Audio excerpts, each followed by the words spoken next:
The debt problem was actually scarier in the 90s. Here's how they solved it podcast.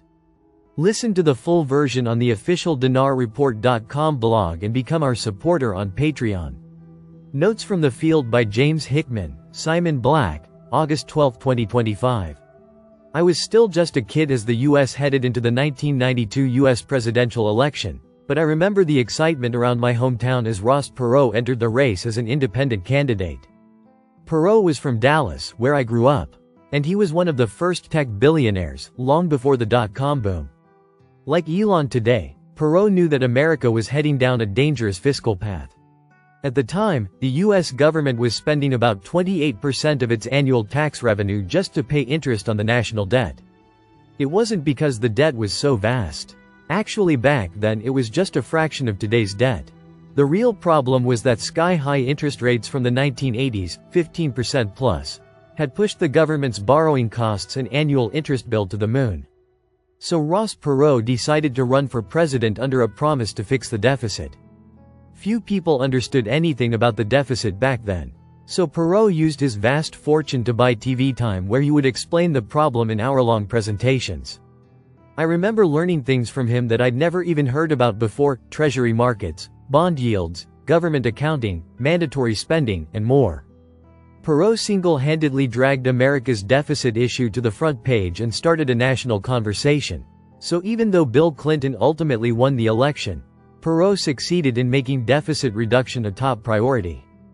It was interesting times politically. Clinton was rocked by scandals, impeached, and deeply hated by the other party. Quite similar to the situation today. They didn't have social media back then, but talk radio pundits raged 24/7 with the same ferocity of today's Twitter mob. Yet even with such conflict and division, Congress and the White House managed to work it out. And over the next decade, interest costs fell from 28% of tax revenue down to 18%. And by the end of the 1990s, the government was posting strong budget surpluses. How did they do it? It wasn't rocket science or black magic. They simply took a common-sense approach to spending. They held spending increases to minimal levels, all while tax revenue soared thanks to a tech-fueled economic bonanza. Over the 10-year period between 1991 and 2000, government expenditures only rose by 35%. Adjusted for inflation, that's just 5.5% over the entire decade. Meanwhile, tax revenue nearly doubled over the same period. Poof! Problem solved. And America stormed into the 21st century with a record budget surplus, and its interest costs and national debt under control. Could this happen today? Maybe. There are a lot of similarities.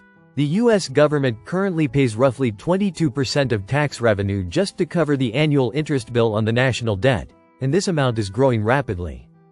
Not to mention, interest costs plus mandatory entitlements, like Social Security and Medicare, already consume 100% of tax revenue.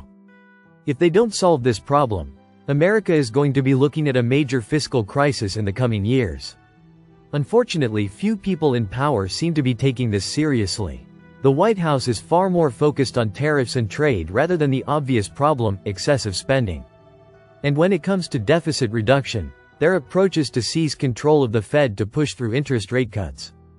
Congress, meanwhile, seems completely oblivious to the problem. One of my major concerns is that American voters tend to oscillate from one side to another.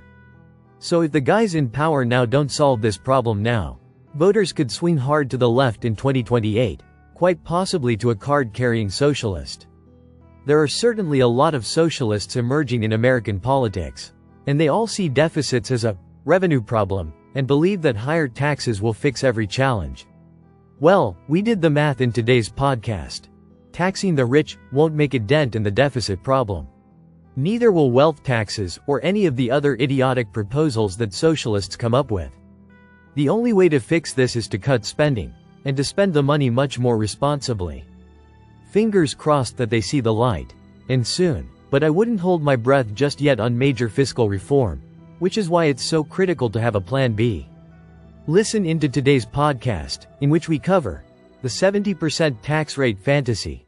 Even taxing every dollar over $10 million at 70% doesn't cover a single year's interest on the debt. Why huge new taxes barely move the needle.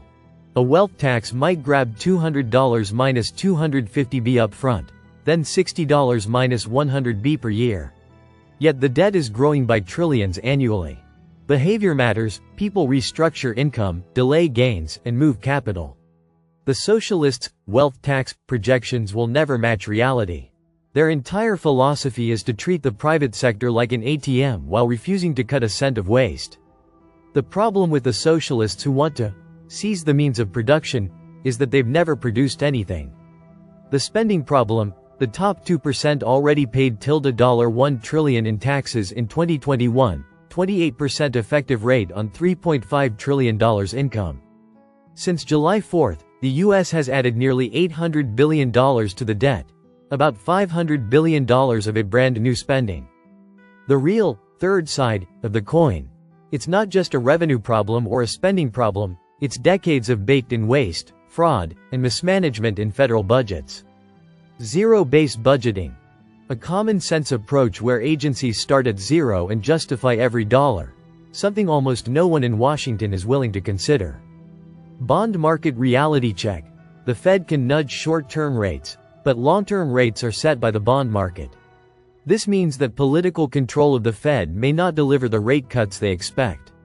Socialist footholds in major cities. From NYC to Chicago to Seattle, socialists are winning local races and pushing radical tax and spend agendas. The bottom line: confiscating more from the productive economy doesn't fix the problem, it fuels it. The only real solution starts with cutting waste and ending the government's addiction to spending. Until that happens, individuals need their own plan B, whether it's hedging against inflation with real assets, diversifying internationally, or building networks with like-minded people who see what's coming. That's exactly why we built our Total Access community. Over the years, it's become more than just an exclusive group. It's sparked friendships, partnerships, and a global network of people who are prepared, connected, and 2 steps ahead. After 15+ years in this business, it's the thing I'm most proud of. Listen to the full version on the official dinarreport.com blog and become our supporter on Patreon. Source: dinarrecaps.com